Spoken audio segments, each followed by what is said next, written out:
లోకానికి తండ్రి ఉన్నాడు, ఆయన ఎవరో నీకు తెలుసా అని ఈరోజు ఈ ప్రత్యేకమైనటువంటి ఒక పాఠాన్ని ఈరోజు మనం నేర్చుకోవాలి. ఎందుకు ఈరోజు ఫాదర్స్ డే, తండ్రి దినం.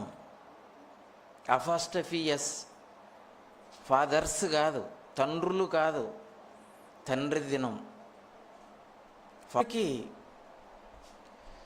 తండ్రి ఉన్నాడని పుట్టిన మనుషులు ఈ రోజుకు తెలుసుకోకపోవటం విచారకరం, బాధకానికి తెలియదు.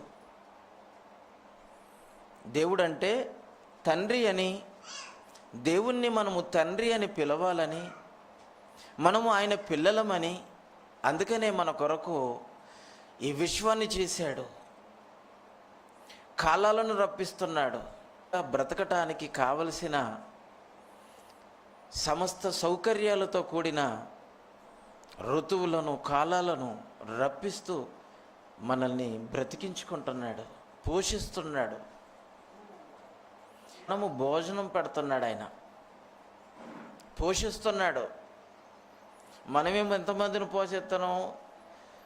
ఇద్దరిని పోషించడానికి తల మునకలే 12 గంటలు డ్యూటీ ప్రైవేట్ ఆర్గనైజేషన్లో చేస్తే, అదే కూలికి వెళ్తే 8 గంటలు కరెక్ట్గా, గంట కొట్టారా దిగిపోవటమే, క్షణం కూడా ఉండవు. ఆల్ టైం వర్క్ చేస్తూనే ఉంటారు. నా టైం ఇంతే అని పని చేసుకునేవాడు ఆ టైంకి వెళ్ళిపోతాడు. ఇది వరకు పని చేయిస్తున్నాడు, ఇప్పుడును పని చేయించుకునే ఉన్నాడు.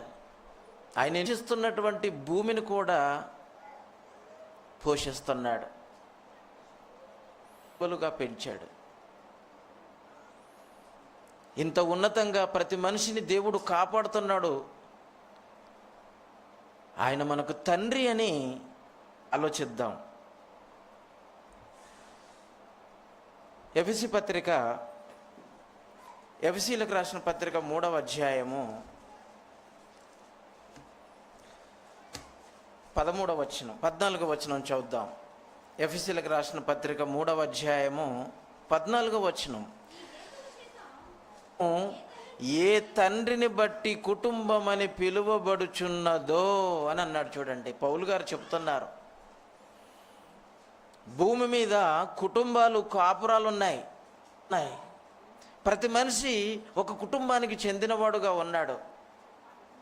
భూమి మీద ఉన్న కుటుంబాలు, ఆ కుటుంబాలకు తండ్రి ఉంటే, వాళ్ళకు ఇంతమంది తండ్రులుంటే, ఇన్ని కుటుంబాలుంటే, మరి ఇన్ని కుటుంబాలు కన్నది, ఈ తండ్రులను కన్న తండ్రి ఎవరు? సుమారు 780 కోట్ల మంది ఈరోజు భూమి మీద ఉంటే, ఒక నలుగురికి ఒక కుటుంబం, ఒక 8 ఒక కుటుంబం. ఈరోజు అంతే కదండి. ఒకప్పుడు 12, ఆ కాలం లేదు ఇప్పుడు.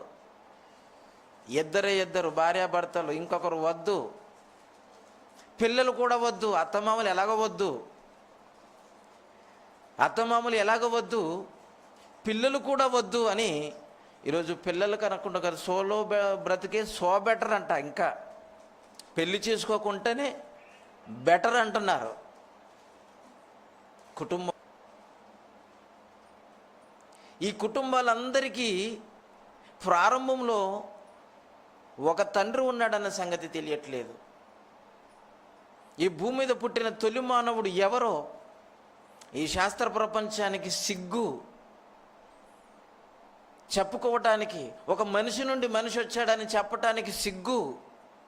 కోతి నుండి వచ్చాడట మనిషి అంటే, నీ తండ్రి కోతి మొహం వెదవా అన్నాం అనుకోండి, ఎలాగుంటుంది? నేను కోతిని అంటాడు, మళ్ళీ కోతి నుంచి వచ్చాడంటే పాఠం చదువుకుంటాడు. నాచు నుంచి వచ్చాడంటాను ఒకరు చెప్తారు, చేప నుంచి వచ్చాడని మరొకరు చెప్తారు. చూసారా? ఏకకణ జీవి నుంచి వచ్చాడు అని మరొకరు చెప్తారు. ఎన్ని సిద్ధాంతాలు తీసుకొచ్చారు, అన్ని సిద్ధాంతాలు శుద్ధ తప్పు. మనిషి నుంచే వచ్చాడు. మనుషులందరికీ ఒక మనిషిని దేవుడు నియమించాడు, ఆ తొలి మానవుడే ఆదామని ఈ శాస్త్ర ప్రపంచానికి నేటికి తెలియదు, ఈ రోజుకు తెలియదు. ఆది మానవుడు అంటే మాటలు రానివాడు, తెలివి లేనివాడు, జంతువులలో ఒక జంతువుగా బ్రతికినవాడని చెప్పుకుంటున్నారు ఈరోజు. సిగ్గుచేటు కదండి. బైబిల్ చెబుతుంది భూమి మీద ఉన్న కుటుంబాలు ఏ తండ్రిని బట్టి కలిగాయి? పరలోకమందు కుటుంబాలు ఉన్నాయి, భూమి మీద కుటుంబాలు ఉన్నాయి. పరలోకమందును భూమి మీదను కుటుంబాలు ఉన్నాయట. మనకు భూమి మీద ఉన్న కుటుంబాలే తెలుసు, పరలోకములో కూడా కుటుంబం ఉందన్న సంగతి తెలియట్లేదు ఈరోజు ఈ భూమి మీద పుట్టిన మనుషులకు. ఆ పరలోకమందున్న కుటుంబానికి ఈ భూమి మీద ఉన్న కుటుంబాలన్నిటికీ ఒకే తండ్రి ఉన్నాడు. ఆ తండ్రే దేవుడు. ఈ భూమి మీద ఉన్న కుటుంబాలన్నిటికీ ఆ దేవుడు ఒక తండ్రిని నియమించాడు, ఒకని నియమించాడు. ఆ ఒకని నుండి ఇదిగో ఇన్ని కుటుంబాలు వచ్చాయి. అపోస్తల కార్యములు 17వ అధ్యాయము 26, 27, 28 వచనాలు కలిపి ఉంటాయి చూడండి. అపోస్తల కార్యములు 17వ అధ్యాయము 26 నుంచి, మరియు యావత్తు భూమి మీద కాపురం అంటే కుటుంబాలు కాపురం ఉండుటకు ఒకని నుండి ప్రతి జాతి మనుషులను పుట్టించాడట. ప్రతి జాతి మనుషులను ఒకటి నుంచే. ఈరోజు ఒకటి నుండి వచ్చిన ప్రతి జాతి ఈరోజు ప్రపంచంలో కనబడుతుంది. కుటుంబాలు కుటుంబాలుగా కనబడుతున్నాయి. భూమి మీద కాపురం ఉన్న ఈ కుటుంబాలన్నీ ఒకటి నుంచే వచ్చాయట. ఆ ఒక్కడు ఆదామని చెప్పింది దేవుడు, బైబిల్ చెప్పింది. ఆ ఒక్కడు బైబిల్ చెప్పింది, భూమి మీద ఏ గ్రంథం చెప్పలేదు. చెబితే ఈ శాస్త్ర ప్రపంచాన్ని నోర్లు మూయించేవాళ్ళు. అందుకనే ఆది మానవుడి జన్మస్థలం గురించి బైబిలే చెప్పింది. ఆది మానవుడు ఆదామని పేరు పెట్టింది బైబిలే చెప్పింది. ఆ తొలి మానవుడిని పుట్టించింది దేవుడని చెప్పింది. ఆ తొలి మానవుడి నుండి పుట్టబోయే మనుషులందరికీ దేవుడు కూడా ఒక్కడే అని ఈ బైబిలే ఘోషిస్తుంది. ఈ రోజుకి సమాజం మధ్యన రంకెవేసి చెబుతుంది. నమ్మేవాడు అదృష్టవంతుడు, నమ్మనివాడు దురదృష్టవంతుడు, తండ్రి లేనివాడుగా బ్రతుకుతున్నాడు, అనాథ. ఆలోచించండి. ప్రతి జాతి మనుషులను భూమి మీద పుట్టించాడట ఒకడి నుంచే. ఈరోజు ఎన్ని జాతులు ఉన్నాయండి భూమి మీద? ఎన్ని జాతులు ఉన్నాయి? జాతి అంటే నేషనాలిటీ. మనదే జాతి? మనదే జాతి చెప్పండి. చప్పుడు చేస్తలేరు, తిని రాలేదేటి? గట్టిగా చెప్పండి, అక్కడ అందరికీ వినపడాలి. మానవ జాతి అంటారు. మళ్ళీ భారత జాతి, జాతీయ గీతం చదువుకోలే? ఇందాక మనం చదువుకున్నాం, మనది నేషనల్ యాంథమ్ చదువుకున్నాం. భారతదేశానికి ఏ యాంథమ్ ఉంది? అది మనది ఏ జాతి? భారత జాతి. భారతదేశంలో ఉన్న ఆడోళ్ళైనా మొగోళ్ళైనా ఒకటే జాతి మీద, ఆడజాతి మీద మొగ జాతి. మళ్ళీ ఇందులో మళ్ళీ మనం కిలుక్కున్నాము. మనదంతా ఒక జాతి, భారత జాతి. ఈ జాతికి ఒక తండ్రి ఉన్నాడా? ఉన్నాడా లేదా? ఎవరు? మహాత్మా గాంధీ మనందరికీ తండ్రి. అందుకనే అందరి నోట్లో గాంధీ నోటు ఉందా? ఉందా లేదా? మన జాతి పితను మన జేబులోనే పెట్టుకొని తిరిగి ఈయన మా తండ్రి, ఈయన మా తండ్రి, కాగితాన్ని ఇస్తూ ఈయన మా తండ్రి అని చెప్తున్నాం. భారత జాతి ఒకటి నుండి ప్రతి జాతి, భారతదేశంలో ఉన్న వారందరినీ భారత జాతీయులు అంటే, పాకిస్తాన్లో ఉన్నవారు పాకిస్తానీయులు అంటాం, బంగ్లాదేశ్లో ఉన్న బంగ్లాదేశీయులు అంటాం, అమెరికాలో ఉన్న వాళ్ళను శ్వేత జాతీయులు అంటాం, తెల్లొల్లని. ఆఫ్రికాలో ఉన్న వాళ్ళను నల్ల జాతీయులు అంటాం. మరి నల్ల జాతీయులకు కూడా తండ్రి ఉన్నాడా? ఉన్నాడు. ఎవరైనా? Nelson Mandela. చూసారా? మరి పక్కన ఉన్న దేశం పాకిస్తాన్ దేశం ఉంది. మరి పాకిస్తాన్ నేషన్కి తండ్రి ఉన్నాడా? ఉన్నాడు. తెలుసా మీకు? జనరల్ నాలెడ్జ్ క్వశ్చన్ ఇది. మహమ్మద్ అలీ జిన్నా అంటారు. మనకు గాంధీ తాత ఎలాగో వాళ్ళకు మహమ్మద్ అలీ జిన్నా. నల్ల జాతీయులకు, ఆఫ్రికన్స్కి నెల్సన్ మండేలా. ఇలాగా ప్రతి జాతికి ఒక తండ్రి ఉన్నాడు, ఒక గీతం ఉంది. అంతటితో ఆగిపోయారా? ఒక జంతువును కూడా, మన జాతీయ జంతువు పెట్టుకున్నారు, జాతీయ పక్షి కూడా పెట్టుకున్నారు. చూసారా? అన్నీ పెట్టుకున్నారు, జాతికి అన్నీ పెట్టుకున్నారు. కానీ ఈ మానవ జాతి అన్నింటికీ ఒక తండ్రి ఉన్నాడు. ఆ తండ్రి ఆదామని. ఆ ఆదాముకు కూడా ఒక తండ్రి ఉన్నాడు, ఆయననే దేవుడని ఎవరికి తెలుసు చెప్పండి? ఎంతమంది తెలుసుకున్నారు? 780 కోట్ల మందిలో ఎంతమంది ఆ దేవుడు, ఆదామును పుట్టించిన దేవుడు, ఆదాము ద్వారా మనందరికీ జన్మనిచ్చిన దేవుడు, మనకు తండ్రి అని ఎంతమంది తెలుసుకున్నారంటే 45% మాత్రమే తెలుసుకున్నారు. 100కి 45 మంది తెలుసుకున్నారు. ఈరోజు ప్రపంచంలో 780 కోట్ల మంది ఉన్నారని మనం అనుకుంటే అందులో 360 కోట్ల మంది క్రీస్తు ద్వారా దేవుణ్ణి తండ్రి అని పిలుస్తున్నారు. తండ్రి అని పిలుస్తున్నారు. మరి ఆదాముకు తండ్రి ఎవరు? లూకాసు వార్త 3వ అధ్యాయం 34వ వచనంలో ఉంది చూడండి. మనకు ఆధారాలు ఉన్నాయి. ఏదో కథలా చెప్పుకోము, ఊహించి చెప్పుకోము. ఇది దేవుడు రాయించిన మహాజ్ఞాన గ్రంథం, ఎవిడెన్స్. లూకాసు వార్త 3వ అధ్యాయము 38వ వచనం. కేయినాను ఎనోషుకు, ఎనోషు షేతుకు, షేతు ఆదాముకు, ఆదాము దేవునికి కుమారుడు. దేవునికి కుమారుడు అంటే తండ్రి ఎవరు? దేవుడు. దేవునికి పుట్టినవాడు దేవుని కుమారుడు. ఆదాముకు పుట్టినవాడు ఆదాము కుమారుడు. ఆదాము సేతుకు జన్మనిచ్చాడు కనుక ఆదాము సేతును నా కుమారుడు అంటున్నాడు. ఆదాముకు జన్మనిచ్చింది దేవుడు కనుక ఆదాము దేవునికి కుమారుడు. ఆదాము దేవునికి కుమారుడు. ఆ ఆదాము నుండి ప్రతి జాతి మనుషులు వచ్చారు. ఈరోజు భూమి మీద ఉన్న ఇన్ని జాతుల వారు, ఇన్ని కుటుంబాలు అని పిలుస్తున్నప్పుడు ఈ కుటుంబాలందరికీ ఆదాము ఒక తండ్రి అయితే, ఆదాముతో కలుపుకొని భూమి మీద ఉన్న కుటుంబాలన్నింటికీ తండ్రి ఒక్కడే ఉన్నాడు.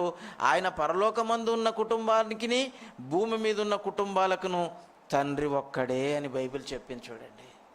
ఈ నిజాన్ని పౌలు గారు గ్రహించారు కనుకనే ఎఫెసీలకు ఈ రహస్యాన్ని బట్టబయలు చేశాడు. భూమి మీద ఉన్న కుటుంబాలు, పరలోకమందున్న కుటుంబానికి తండ్రి ఒక్కడే, ఆయననే దేవుడని ఆ దేవుని ఎదుట మోకాల్లోని ప్రార్థన చేస్తున్నాను అని అన్నాడు. మరి ఇన్ని కుటుంబాలు భూమి మీద కాపురం ఉంటే, ఎన్ని కుటుంబాలు ఆ తండ్రి ఎదుట మోకాల్లోని తండ్రి అని అంటున్నారు? పరలోకమందున్న మా తండ్రి అంటున్నారు.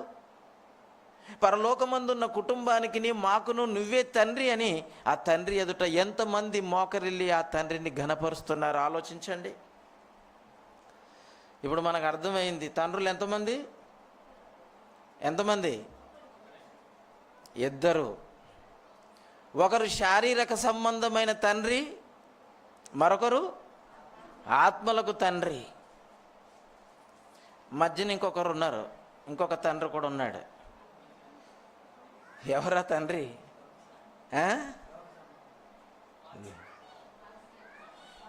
ఆత్మలను కాయడానికి దేవుడు నియమించిన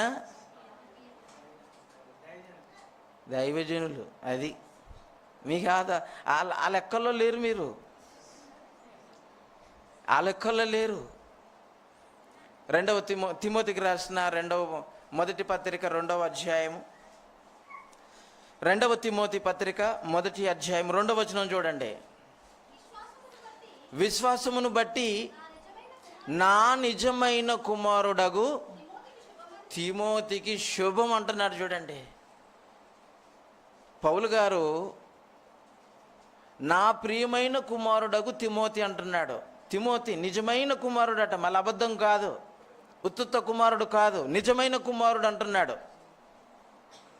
చూసారా? పౌలు గారికి ఏమైనా పెళ్ళి అయిందా? భార్య ఉందా?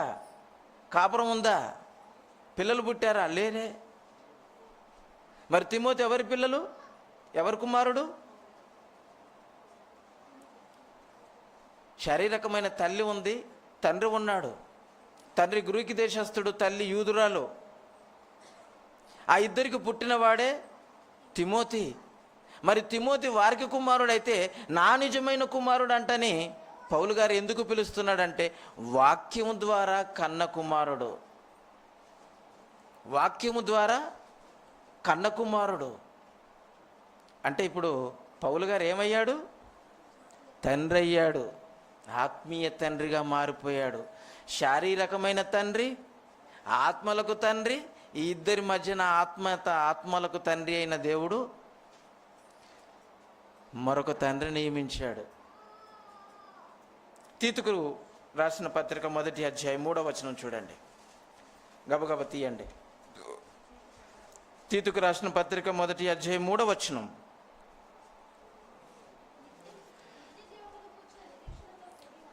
నిత్య జీవమునకు నిరీక్షణతో కూడిన భక్తికి ఆధారమగు. ఎక్కడ చదువుతున్నారు తల్లి? 1వ అధ్యాయము 3-4 వచనాలు కలిపి ఉంటాయి చూడండి. 1 నుంచి కలిపి ఉంటాయి చూడండి, భయంకరంగా ఉంటుంది, చాలా పెద్ద వచనం. 1 నుంచి 4 వచనాలు కలిపి ఉంటాయి. అందులో అంటున్నాడు,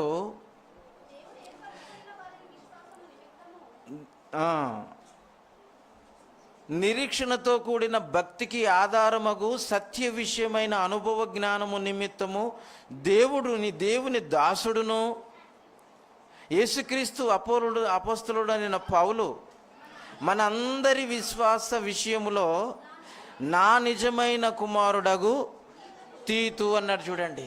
ఇక్కడ తీతును కూడా కన్నాడా? ఇప్పుడు మనకి లెక్కకి ఎంతమంది వచ్చారు? 2 వచ్చారు. ఒక తిమోతి, ఒక తీతు. ఫిలెమోనుకు రాసిన పత్రిక, ఫిలెమోను రాసిన పత్రిక 1వ అధ్యాయము, 1వ అధ్యాయం ఉంటుంది, 10వ వచనం చూడండి. ఫిలెమోను, కావున యుక్తమైన దానిని గూర్చి ఆజ్ఞాపించుటకు క్రీస్తునందు నాకు గొప్ప ధైర్యము కలిగి ఉన్నను. ఏమా? వృద్ధుడను ఇట్లు క్రీస్తు యేసు ఖైదీనై ఉన్న పౌలను నేను. ఏటి చదువుతున్నారు తల్లి? ప్రేమను, తండ్రిని ఎట్లా అంటున్నారు? ఏటి? గట్టిగా చదువు, సరిగ్గా చదవండి. క్రీస్తు యేసు ఖైదీనై ఉన్న పౌలని నేను ప్రేమను బట్టి వేడుకొనుట మరి మంచిదనుకొని నా బంధకములలో నేను కనిన నా కుమారుడగు ఒనేసిము అంటున్నాడు చూడండి. నేను కనిన నా కుమారుడగు ఒనేసిము, నా బంధకములలో నేను కనిన నా కుమారుడగు ఒనేసిము. తిమోతి, తీతు, ఒనేసిము, ఇలాగా చదువుకుంటూ పోతే ఇంకా బోల్డ్ మంది ఉన్నారండి. ఇక ఈయన ఒక్కడేనా పౌలుగా అని తండ్రి అని పిలిచారా? పేతురును కూడా చూడండి. పేతురు రాసిన 1వ పత్రిక 5వ అధ్యాయం 13వ వచనం చూడండి. పేతురు రాసిన 1వ పత్రిక 1వ అధ్యాయము 5వ అధ్యాయం 5వ అధ్యాయము 13వ వచనం.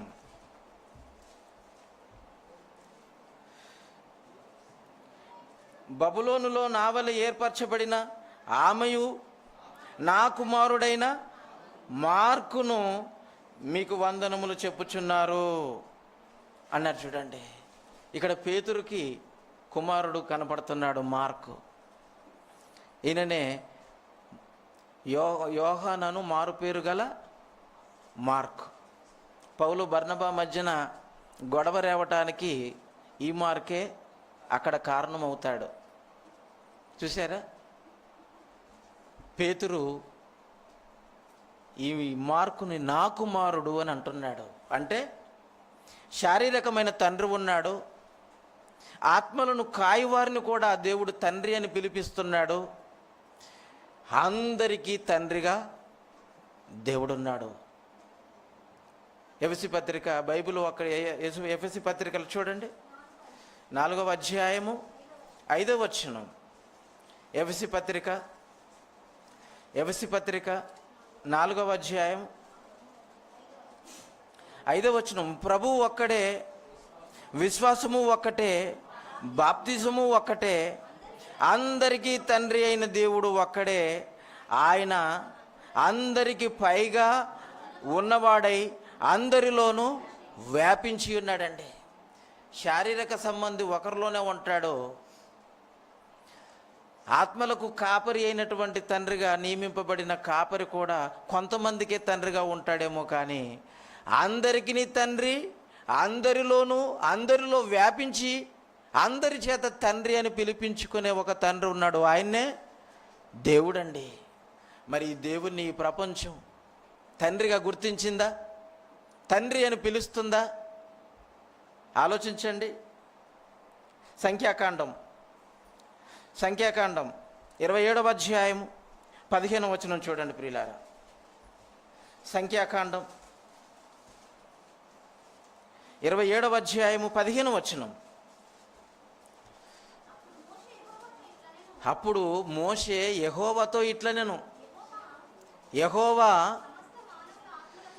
సమస్త మానవులకు దేవ అంటున్నాడు. చూడండి, సమస్త ఆత్మలకు దేవ అంటే ఆత్మను కలిగి భూమి మీద బ్రతుకుతున్న ప్రతి మనుషులందరికీ, ప్రతి మనుషునికి దేవుడైన తండ్రి. దేవుడంటే తండ్రి.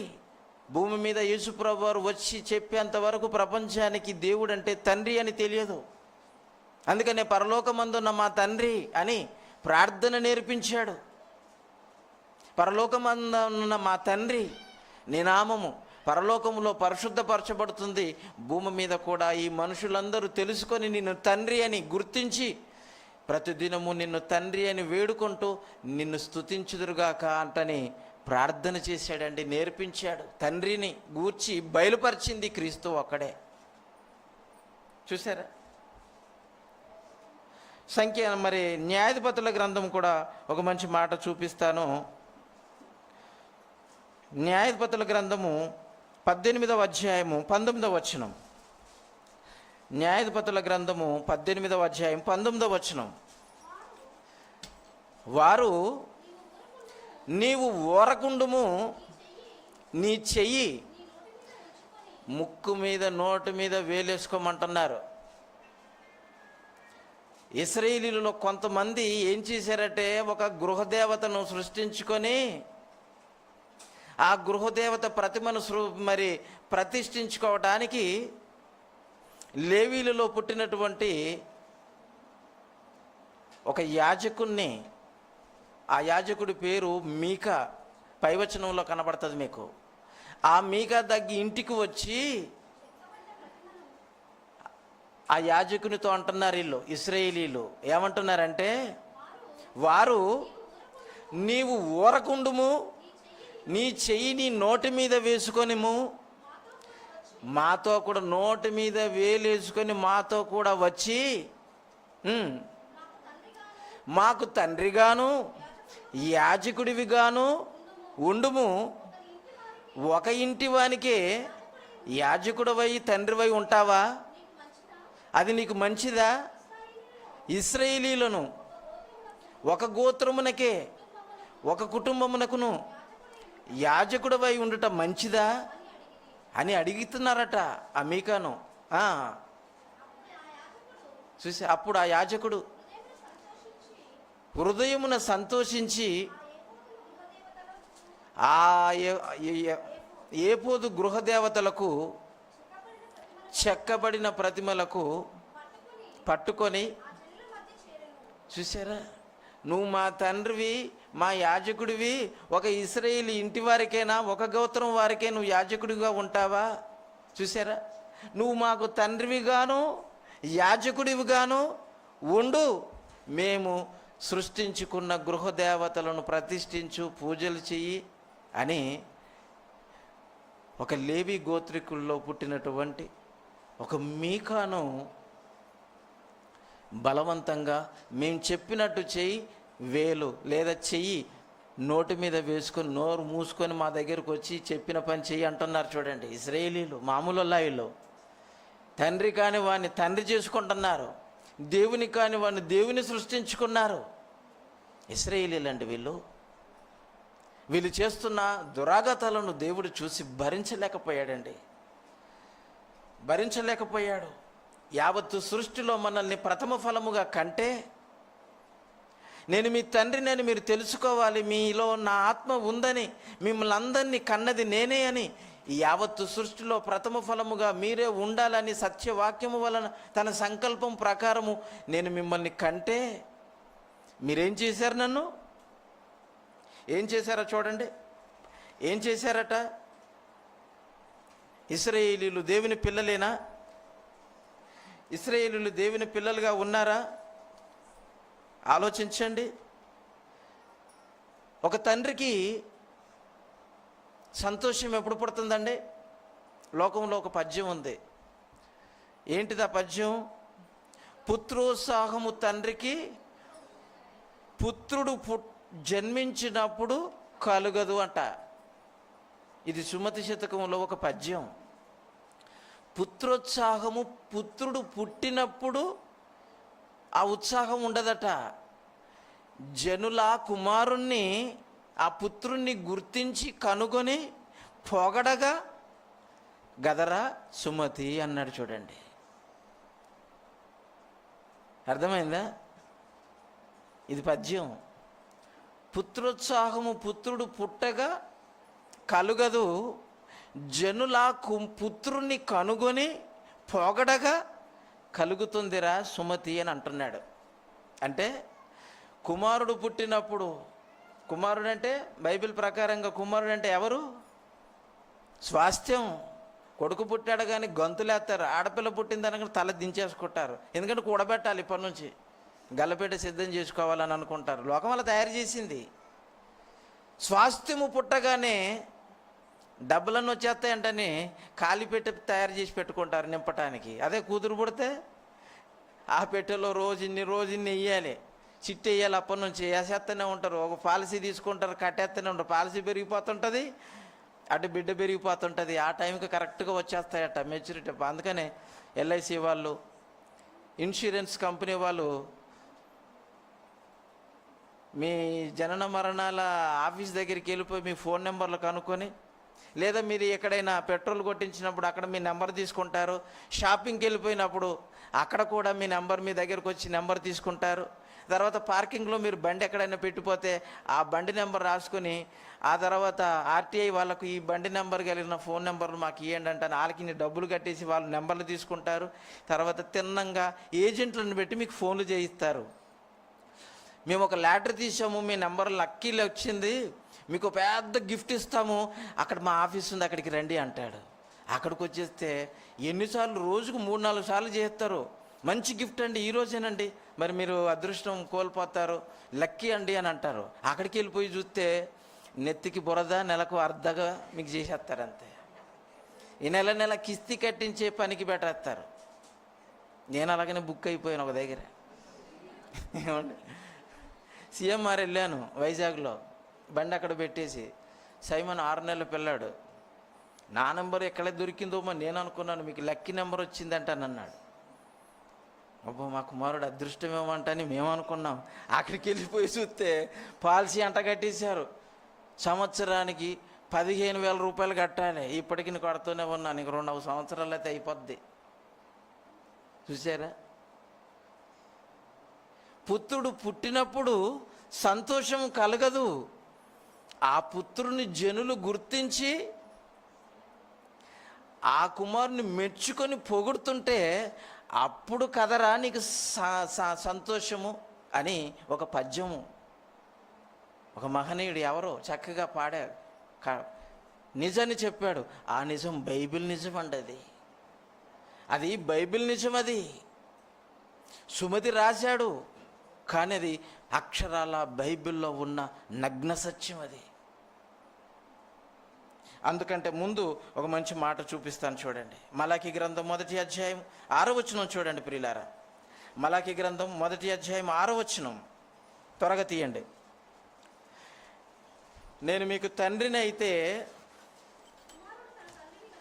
కుమారుడు తన తండ్రిని గనపరచును కదా, దాసుడు తన యజమానుని గనపరచును కదా. నా నామము నిర్లక్ష్యము పెట్టు యాజకులారా, నేను తండ్రినైతే నాకు రావలసిన ఘనత ఏమాయను అంటున్నాడు. చూడండి ఏమంటున్నాడు, నేను మీకు తండ్రినైతే నాకు రావలసిన ఘనత. తండ్రిని నిర్లక్ష్య పెడుతున్నారు. కుమారుడు తన తండ్రిని గనపరచును కదా, దాసుడు తన యజమానుని గనపరచును కదా. నేను నీకు తండ్రిని యజమానుడును. పాట పాడతారు కదా, యజమానుడు వాడుకొనుటకు అర్హమైన పాత్రగా ఉండుటకు అని చక్కగా పాట పాడతాడు. అంటే దేవుడు యజమానుడని తెలుసుకున్నారు. మరి యజమానునికి లోబడుతున్నారా? కుమారుడు తండ్రిని గనపరుస్తాడు, దాసుడు యజమానుని గనపరుస్తాడు. మరి మీరెవరు? నా నామము పెట్టబడిన నా నామమును నిర్లక్ష్యం చేయి యాజకులారా అన్నాడు. చూడండి, యాజకులు ఏం చేస్తున్నారు? యాజకులు అంటే ఇంతకు మునుపు ఏం చదువుకున్నాము? యాజకులను తండ్రిగా నియమించాడు, తన పిల్లలకు తండ్రిగా నియమించాడు. అందుకనే అబ్రహాము విశ్వాసులకు బట్టి ఆయన మనకు తండ్రిగా నియమింపబడ్డాడు. చూసారా? ఒక పేతురు, ఒక పౌలు, అపోస్తలులు, ఆనాడు ఉన్నటువంటి సంఘ కాపరులు, ఈ రోజుకి ఉన్నటువంటి సంఘ కాపరులు, యాజకులు, విశ్వాసులకు కాపరులుగా దేవుడు వారిని తండ్రిగా నియమిస్తే ఆ యాజకులట దేవుని నామాన్ని నిర్లక్ష్యం చేస్తున్నారు. నేను మీకు తండ్రిని అయితే నాకు రావాల్సిన ఘనత ఏమాయని అంటున్నాడు. అంటే దేవుడు తన కుమారుల వలన ఘనత కోరుకుంటున్నాడు. మీరు తండ్రులైతే మీ పిల్లల వలన మీరు ఘనత తెచ్చుకోరా? మీ కుమారుడు ఫస్ట్ క్లాసులో పాస్ అయిపోతే నేను ఫస్ట్ క్లాసులో పాస్ అవ్వాలి, నా తండ్రిని తలెత్తుకునేటట్టుగా చేయాలంటని ఎంత చక్కగా చదువుకుంటారు, బుద్ధిగా చదువుకుంటారు, సమయాన్ని సద్వినియోగపరుచుకుంటారు, తన పనిలో ఎంత నమ్మకంగా మీరు ముందుకు సాగుతారు. ఒక తండ్రి తన తండ్రిని గనపరచాలి, ఒక కుమారుడు తన తండ్రిని గనపరచాలి, ఒక దాసుడు తన యజమానుని గనపరుస్తాడు. పనికి పెట్టుకున్నాడు, ఆ పని చేసి తన యజమానుని గనపరచాలి. కుమారుడు తన తండ్రిని గనపరచాలి. యాజకులు దేవునికి గనపరచి దేవుని నామాన్ని గనపరచాలి. కానీ వీళ్ళు ఏం చేస్తున్నారు? నిర్లక్ష్యం చేస్తున్నారట. నిర్లక్ష్యం. ప్రపంచానికి ఎలాగో తండ్రి అంటే దేవుడు అని తెలియదు. తెలిసిన వాళ్ళు కూడా నిర్లక్ష్యం చేస్తున్నారు అని అంటే నాకు రావాల్సిన ఘనత ఏమాయను అన్ని క్వశ్చన్ వేస్తున్నాడు. క్వశ్చన్, ప్రతి మొహానికి క్వశ్చన్ మార్క్ పెట్టాడు. ఆన్సర్ లేదు. ఇశ్రాయేలు దగ్గర ఆన్సర్ లేదు. చూడండి, అందుకనే ఒక కుమారుని పంపించాడు. తన కుమారుని తన యొద్దనున్న ఆయన భూమి మీదకి వచ్చిన తర్వాత ఆయన విషయంలో ఏం చెప్తున్నాడు చూడండి. మత్తయి సువార్త 3వ అధ్యాయము 17వ వచనం. యేసు ప్రభు వారు బాప్తిజం తీసుకొని నీటిలో నుండి ఒడ్డుకు రాగానే ఆకాశము నుండి ఒక పావురాకారము వలె పరిశుద్ధాత్ముడు రావటం, ఆ పరిశుద్ధాత్ముడు ఆయన మీద వాలినప్పుడు ఆకాశము నుండి ఒక స్వరం వచ్చింది. ఆ స్వరం ఏమని చెబుతుందో చూడండి. మరియు ఇదిగో ఈయనే నా కుమారుడు, నా ప్రియ కుమారుడు, ఈయన యందు నేను ఆనందము. అంటే పరలోకము, ఆకాశము పైన ఉన్నది పరలోకము. పరలోకమందును భూమి మీదను ఉన్న ప్రతి కుటుంబానికి తండ్రి అయిన దేవుడి దగ్గర నుంచి ఒక స్వరము వచ్చింది. ఆ స్వరం ఎవరి విషయంలో వచ్చిందంటే యేసుప్రభు వారి విషయంలో వచ్చింది.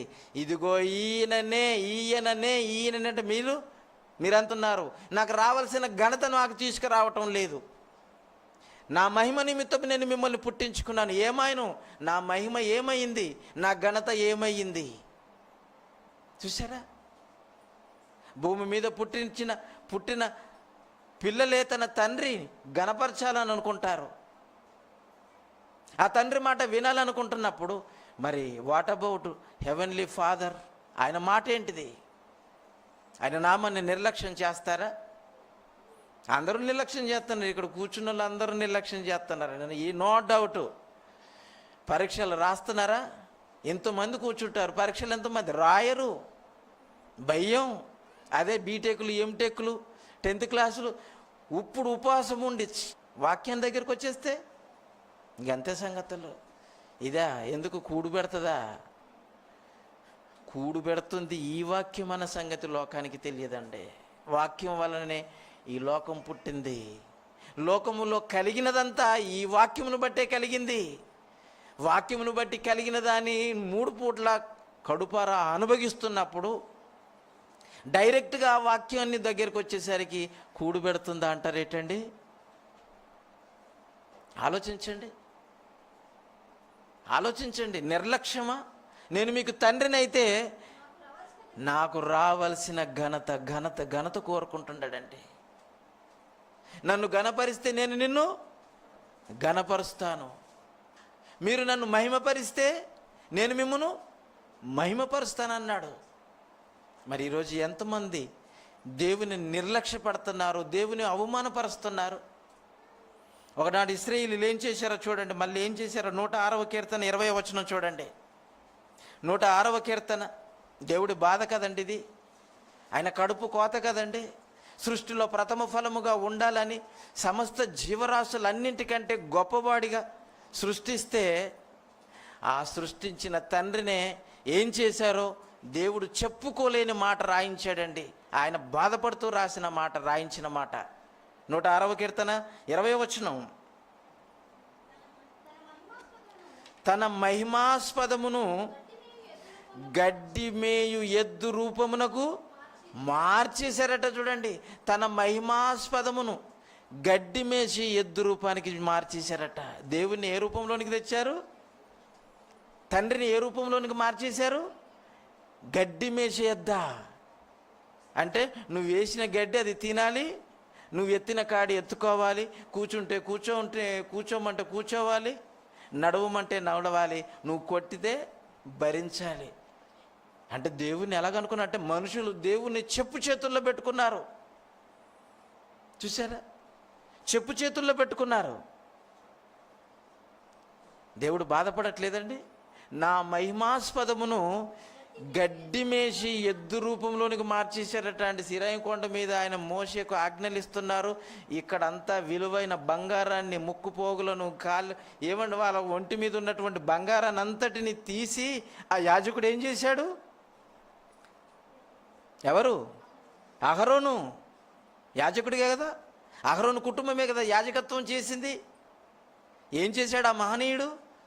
నోరు మూసుకొని మేము చెప్పింది చేయమని ఇందాక మీకాను ఆ ఇశ్రాయేలీయులు అడిగినట్టు నువ్వు మాకు తండ్రివిగాను యాజకుడిగాను ఉండమని ఇతన్ని ఎలాగ బలవంతం చేశారో ఆనాడు అహరోనును కూడా బలవంతంగా నోరు మూసుకొని ఇదిగో మా బంగారాన్ని ఇస్తున్నాను, ఒక దేవతను చేయి, ఈ దేవతే ఐగుప్తు నుంచి మమ్మల్ని నడిపించిందని సాష్టాంగ పడతాము. మోసే వచ్చాడు, ఎక్కడికి వెళ్ళిపోయాడో, నేటికి 40 రోజులు అయిపోయింది. చచ్చాడో బతికాడో తెలియదు. మాకు దేవుడు కావాలి, ఆ దేవుని చేయి అని ఒంటి మీద ఉన్న బంగారాన్ని అంతటిని ఇస్తే దూడం చేశాడు, ఎద్దుని చేశాడంటే. బయలు కదా, బయలుదేవత కదా. బయలు అంటే అర్థం ఏంటిది? ఎద్దు. గడ్డి మేసి ఎద్దు రూపంలోనికి మార్చేశారంటే మాట రాదు. ఎంత బాధపడ్డాడంటే, నేను మీకు తండ్రిని అయితే నాకు రావాల్సిన ఘనత ఏంటి? అసలు మనల్ని ఎందుకు పుట్టించుకున్నాడండి? యెషయా గ్రంథం 43వ అధ్యాయం 7వ వచనం చూడండి. యెషయా గ్రంథం 43వ అధ్యాయం 7వ వచనం. ప్రియులారా త్వరగా తీయండి. యెషయా గ్రంథం 43 7వ వచనం. నా మహిమ నిమిత్తము నేను సృజించిన వారిని అన్నాడు. చూడండి, నేను పుట్టించుకున్నాను, నేను సృజించిన వారిని. ఆదామును నేల మట్టితో సృజించాడు, అతనిలో నుండి ఆ అవ్వను తీసి సృజించాడు. ఆ ఇద్దరిని కలిపి ఒకరిలో నుండి ఒకరిని ఇలాగ భూమి మీద నిండించాడు, కుటుంబాలుగా చేశాడు. అందరినీ దేని నిమిత్తము సృష్టించానంటున్నాడు? తన మహిమ నిమిత్తము నేను పుట్టించుకున్నాను. నా మహిమ నిమిత్తము, నా మహిమే మీరని నేను అనుకుంటే మీరేం చేశారు? నా మహిమను గడ్డి మేసే ఎద్దు రూపంలోనికి మార్చారు. మిమ్మల్ని ఏమైనా పందులుగానో లేకపోతే ఎద్దులుగానో బర్రెగా చేశానా? మిమ్మల్ని బర్రెగా చేశాను అనుకో, అంటే గేదె. మిమ్మల్ని గేదెగా చేస్తే నన్ను ఎద్దుగా మార్చారంటే ఒక అర్థం ఉంది. నేను నా స్వరూపాన్ని, నా పోలికని నేను మీకు ఇస్తే, నా మహిమను నేను మీకు ఇస్తే, మీరు నన్ను ఏ రూపంలోనికి మార్చారు? గడ్డి మేసేదా? అది ఎండిన గడ్డ, పచ్చిగడ్డ? మీరు ఏ గడ్డి వేస్తే ఆ గడ్డి తినేవాడా దేవుడు? ఇశ్రాయేలీయులు ఏం చేశారండి? కుమారులేనా?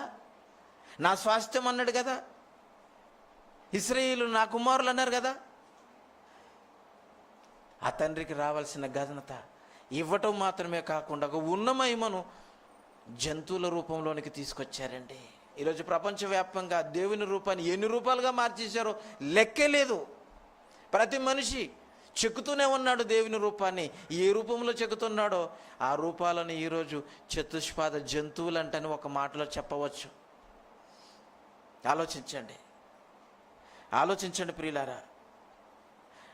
యేసు ప్రభు వారిని ఈయననే నా ప్రియ కుమారుడు, ఈయన యందు నేను ఆనందించుచున్నాను అన్నాడు. ఒక్క యేసుక్రీస్తును చూస్తేనే నిజమైన కుమారుడుగా కనపడ్డాడండి దేవుడికి. ఈయననే నా ప్రియ కుమారుడు, ఈయన యందు నేను ఆనందించుచున్నాను అని అన్నాడంటే మిగిలిన వాళ్ళు ఏమన్నారు? అదే యోర్దాను నదిలో యేసుప్రభు గారి కంటే ముందుగా బాప్తిజం తీసుకునడానికి వచ్చిన వారందరినీ పిలవటానికి బాప్తిజం ఇచ్చి యోహాను ఏమన్నాడు? సర్ప సంతానమా అని అన్నాడు. ఏ సంతానంగా మారిపోయారు? సర్వోన్నతుడైన దేవుని సంతానము సర్ప సంతానంగా మారిపోయింది. చూసారా? సర్ప సంతానం అన్నాడు. చెరుపు చేయి జనులారా, దుష్ట సాంగత్యము కలిగిన వారులారా అన్నాడు. ఆలోచించండి. ఇక పేతురుతో చెప్తున్నాడు. పేతురు గారు రాస్తున్నారు చూడండి. 2వ పేతురు 1వ అధ్యాయం 17వ వచనం చూడండి. యేసుప్రభు వారి గురించి ఎంత చక్కగా దేవుడు రాయించాడో. ఇప్పుడు ఇందాక మనం లోకంలో చెప్పుకున్న ఒక పద్యానికి అసలు సిసలైన అర్థం ఇదండి. పుత్రుడు పుట్టగానే సంతోషము కలగదట. ఆ పుట్టినటువంటి కుమారుడు పెద్దవాడై జనులందరి చేత పొగడబడుతుంటే ఆ పొగడతనం చూసిన తండ్రి ఆనందపడతాడు. ఆ పరలోకపు తండ్రిని భూమి మీద ఆనంద పెట్టినవాడు ఒక యేసుప్రభు వారని. అందుకని ఈయననే నాకు ప్రియ కుమారుడు, ఈయన యందు నేను ఆనందించుచున్నాను అన్నాడు. ఆయనను ఆనందింపచేసిన కుమారుడు ఈయనే అని అన్నాడు. చూడండి, ఈయనే పర్టికులర్గా చెప్తున్నాడు. ఈయనే అని అన్నాడంటే అంతవరకు పుట్టిన వాళ్ళు ఏం చేశారు, ఆ తర్వాత పుట్టిన వాళ్ళు, ఆయనను నమ్మిన వాళ్ళు ఏం చేస్తున్నారు, ముందేం జరిగిందో ఇప్పుడు అదే జరుగుతుంది, ఇక ముందు కూడా అదే జరుగుతుందండి. మరి యేసుప్రభు వారి వలె ఎంతమంది అలాగ జరుగునిస్తున్నారు? 2వ పేతురు 1వ అధ్యాయం 17వ వచనం చూడండి. 2వ పేతురు 1వ అధ్యాయం 17వ వచనం. ఆయన మహత్యమును మేము కన్నులారా చూచిన వారమై తెలిపితిమి. ఈయన నా ప్రియ కుమారుడు, ఈయన యందు నేను ఆనందించుచున్నానని అను శబ్దము మహా దివ్య మహిమ నుండి ఆయన యొద్ద నుండి వచ్చినప్పుడు తండ్రి అయిన దేవుని వలన ఘనతయు మహిమయు ఆయన పొందగా మేము చూసామంటున్నారు. చూడండి, పరలోకము నుండి ఒక శబ్దం వచ్చింది. ఆ శబ్దము ఈయన నా ప్రియ కుమారుడు, ఈయన యందు నేను ఆనందించుచున్నానని శబ్దము మహా దివ్య మహిమ నుండి వచ్చింది. ఆ దివ్య మహిమనే కదా నీకు ఇచ్చాడు. ఆయన మహిమ నీకు ఇస్తే నీకున్న మహిమను పోగొట్టుకున్నావు. దేవుని మహిమను కూడా గడ్డి మేసి ఎద్దు రూపంలోనికి తీసుకొచ్చారు అని అంటే ఈ జాతి ఏమైపోయింది? ఒకడి నుండి వచ్చినటువంటి ప్రతి జాతి ఏమైపోయింది? దేవుని మహిమని ఏ రకంగా మార్చేశారు, దేవుని ఘనతని ఏ రకంగా మార్చేశారు, వీరే రకంగా మారిపోయారు. చూడండి, రాను రాను రాజగుర్రం అంట గాడిద అయిపోయిందట. అంటే గాడిదకి గుర్రానికి తేడా తెలియకుండా అయిపోయింది. ఇది గుర్రమేనా, ఇది గుర్రమే. నందిని పంది అన్నారట, పందిని నంది అనండి. ఇప్పుడు పందేదో నందేదో తెలియదు, గుర్రమేదో గాడిదేదో తెలియకుండా పోతుంది. చూసారా? ఆలోచించండి. యేసుప్రభు వారి విషయంలో ఇంత ఆనందం అనండి. మరి ఆయనను ధరించుకున్న ఆనాడు అపోస్తలులు నిజంగా క్రీస్తును పోలి నడుచుకున్నారండి, క్రీస్తును పోలి నడుచుకున్నారు. మరి ఈరోజు ఎంతమంది ఆ క్రీస్తు పోలికలను కలిగి ఉన్నారో ఆలోచించండి. యోహాను రాసిన సువార్త 17వ అధ్యాయము, యోహాను రాసిన 17వ అధ్యాయము, యోహాను రాసిన సువార్త 17వ అధ్యాయము 4వ వచనం చూడండి ప్రియులారా. చేయుటకు నువ్వు నాకు ఇచ్చిన పనిని సంపూర్ణముగా నెరవేర్చి భూమి మీద నిన్ను మహిమపరిచాను అని అన్నాడు. చూడండి, మనం మహిమపరచలేదు, కానీ ఆయన మహిమను గడ్డి మేసే ఎద్దు రూపానికి మాత్రం మార్చేశారండి. మహిమపరచవలసిన నామాన్ని నిర్లక్ష్యం చేసి గడ్డి మేసి ఎద్దు రూపంలోనికి మనుషులందరూ తీసుకొస్తే యేసుప్రభు వారు ఆయన మహిమను గుర్తించి మహిమపరిచాడట. భూమి మీద నీ నామమును నేను మహిమపరిచాను తండ్రి అంటున్నాడు. అందుకనే ఈయన నా ప్రియ కుమారుడు, ఈయన యందు నేను ఆనందిస్తున్నాడు. యేసుప్రభు వారు పుట్టినప్పుడు దేవునికి ఆనందం లేదు, కానీ ఈ మాట చెప్పలేదు. కానీ పుత్రుడు జనుల చేత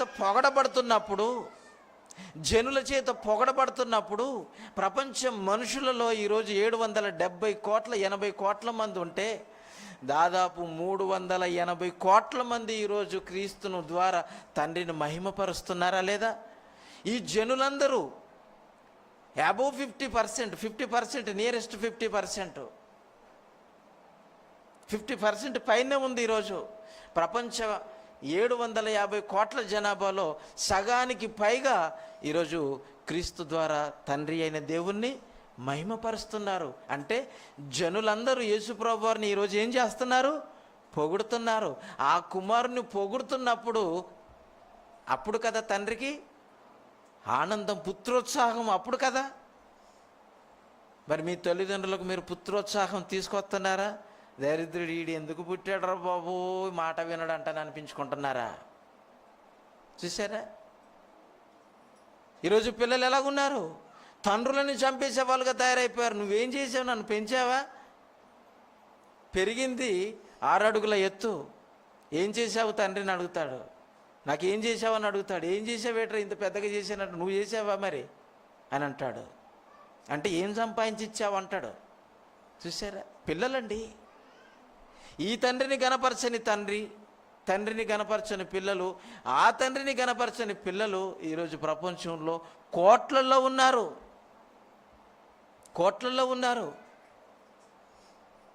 అలాగ ఉన్నా కానీ హ్యాపీ ఫాదర్స్ డే అని చేసుకుంటున్నారండి. సిగ్గు కాదండి? సిగ్గా కాదా? ఏదో డైలాగ్ చెప్తే సరిపోతుందా? ఆ తండ్రి నన్ను గణపరచాలని కోరుకున్నాడు, మంచిదే. మరి శరీర సంబంధమైన తల్లిదండ్రులను కూడా గౌరవించమని చెప్పాడా లేదా? గౌరవించాలని చెప్పాడా లేదా?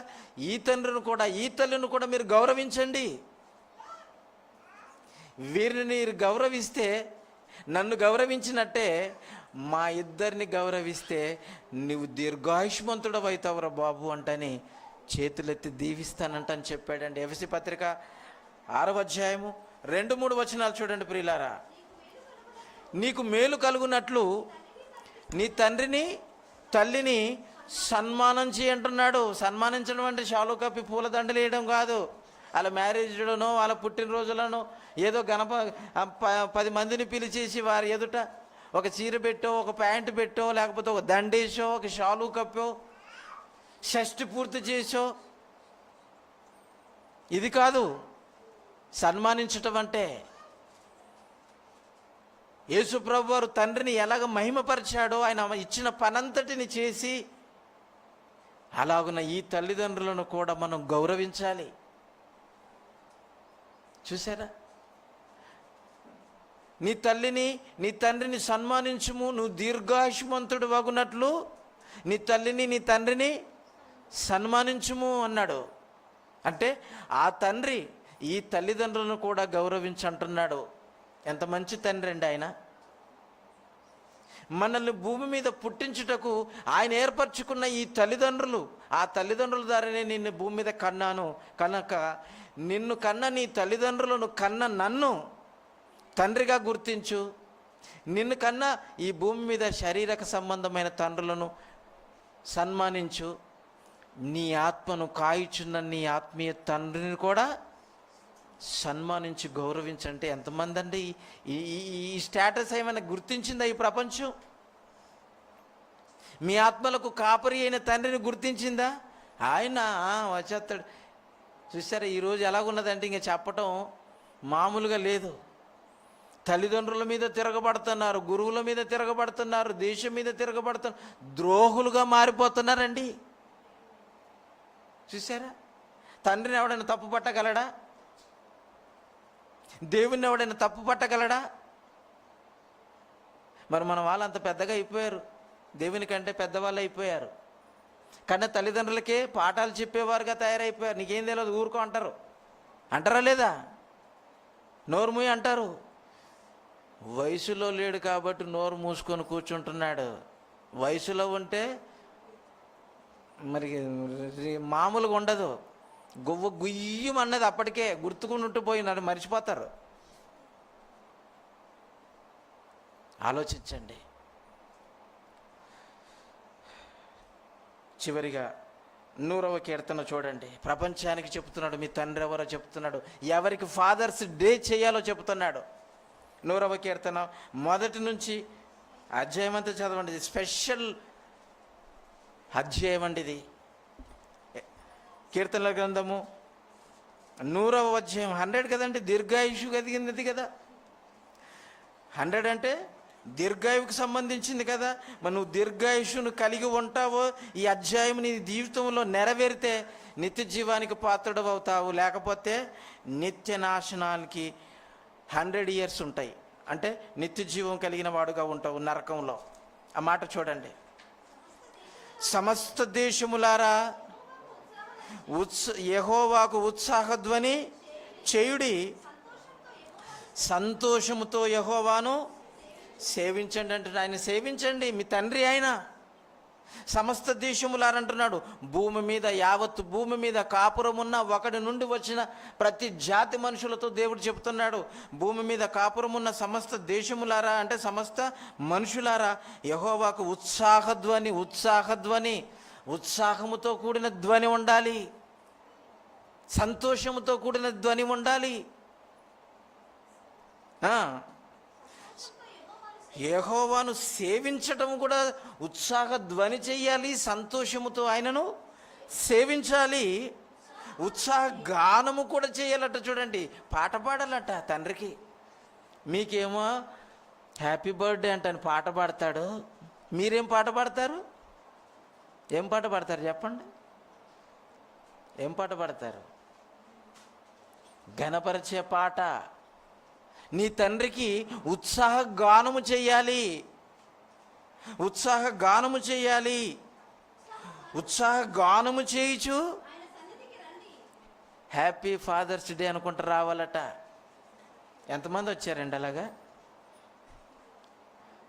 ఏమండి, ఉత్సాహధ్వని చేయడానికి వస్తున్నారా?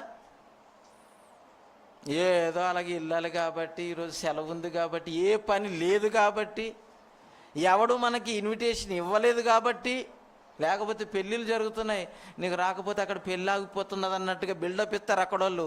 అవును నిజమే కదా, నేను వెళ్ళకపోతే పెళ్ళి ఆగిపోతుంది అని మీరు సంతోషపడి ఇక్కడ ఈ తండ్రి యొద్దకు రావటానికైనా మానేస్తారు, కానీ ఉత్తుత్త కార్యానికి మాత్రం వెళ్ళిపోతారు. చూసారా? ఉత్సాహ ధ్వని చేయుచు ఆయన సన్నిధికి రండి. అది యెహోవాయే దేవుడని తెలుసుకోండి. ఆయనే మనల్ని పుట్టించెను, మనము ఆయన వారము, మనము ఆయన ప్రజలము, ఆయన గొర్రెలు మిమ్మల్ని మేపుతున్నాడు, రోజు పచ్చగడ్డేసి వేస్తున్నాడా, కొండ కొండకి తీసుకెళ్ళిపోతున్నాడు, తీరొక ఆకి తినిపిస్తున్నాడు, ఆరోగ్యకరమైన ఆహారం పెడుతున్నాడు, నీటి జలముల యొద్ద నడిపిస్తున్నాడు. ఆకు వారని చెట్టు వలె ఫలించు చెట్టు వలె నిన్ను ఇంత ఉన్నతంగా మేపుతుంటే 3 పూట్ల శుభ్రంగా ఏ కొదవ లేకుండా ఆ తండ్రి దగ్గరికి ఉత్సాహగానం చేయించు వస్తున్నారా? ఆ తండ్రిని సేవించడానికి వస్తున్నారా? ఆ తండ్రిని సంతోషపరుస్తున్నారా? ఆ దేవుడే నా తండ్రి అని హ్యాపీ ఫాదర్స్ డే అని ప్రతిరోజు మోకరిల్లి, తండ్రి లేచాను, నన్ను లేపావు, నీకు స్తోత్రం అంటని తండ్రి ఎదుట ఆయన మాటలు వినటానికి ఎంతమంది వస్తున్నారండి? ఎంతమంది? గ్రూపులో అందరు ఉన్నారు, కానీ ఎంతమంది తండ్రిని కనపరచడానికి లేస్తున్నారు? ఆలోచించండి, ఎంతమంది? ఫాదర్స్ డే ఈ తండ్రికి షడగోపం పెట్టేశారు, హాస్టల్ వేసేస్తున్నారు కదా, అంతే కదండి. హాస్టల్ అంటే ఏంటిది? అనాథశైలానికి చేర్పించేస్తున్నారు. వీళ్ళని అనాథశైలానికి చేయకుండా వీళ్ళను కాపాడుకుంటే నీకు నిత్య జీవం ఇస్తానన్నాడు. బంపర్ ఆఫర్ ఇచ్చాడండి దేవుడు. ఈ తల్లిదండ్రులను గణపరిస్తేవా, సన్మానిస్తేవా, భూమి మీద దీర్ఘాయుషుడు అవుతావు, క్షేమంగా ఉంటావు. నువ్వు రాకపోకల్లో, నీ ప్రయాణాల్లో, నీ పనులలో అన్నింటిలో నువ్వు వర్ధిల్లుతావు బిడ్డ అన్నాడు. ఈ తల్లిదండ్రుల ద్వారా వచ్చావు గనక, వాళ్ళు నిన్ను పెంచారు గనక, తినకపోయినా తిన్నా, ఏది ఉన్నా లేకపోయినా నీ అవసరతలన్నీ తీర్చి వాళ్ళకు నోరు కట్టుకొనైనా నీ కొరకు అహర్నిశలు కాపాడారు గనుక, నీ మేలు చేశారు కనుక, నీకు మేలు చేశారు కనుక, నిన్ను పెద్ద చేశారు కనుక వారిని సన్మానించు అన్నాడు. వాళ్ళకి సన్మానిస్తూ భూమి మీద నీ జీవితకాలం మందు నువ్వు సంతోషంగా ఉంటావు. వారి ద్వారా నన్ను తెలుసుకొని నన్ను కూడా ఘనపరిస్తేవా, మహాలోకంలో నిత్య జీవముతో కూడిన జీవితాన్ని నీకు ప్రసాదిస్తానంటున్నాడు. ఎన్ని ఆఫర్లు పెట్టాడండి.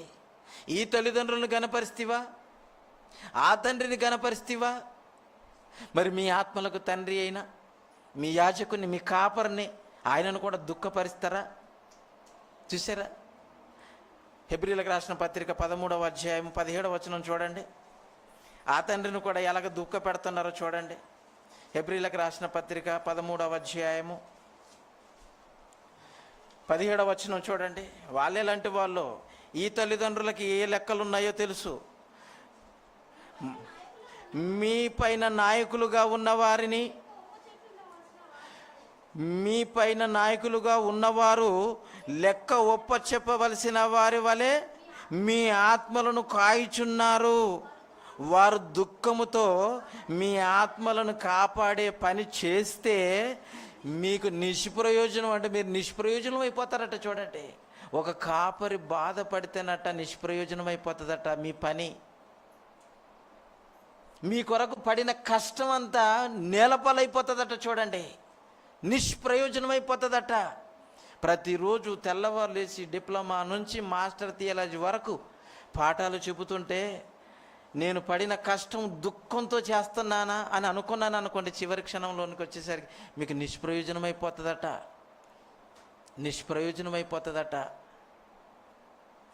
ఆ తండ్రిని దుఃఖ పెడుతున్నారు, కన్న తల్లిదండ్రులను దుఃఖ పెడుతున్నారు, మీ ఆత్మలకు కాపరి అయిన తండ్రిని కూడా దుఃఖ పెడుతున్నారు.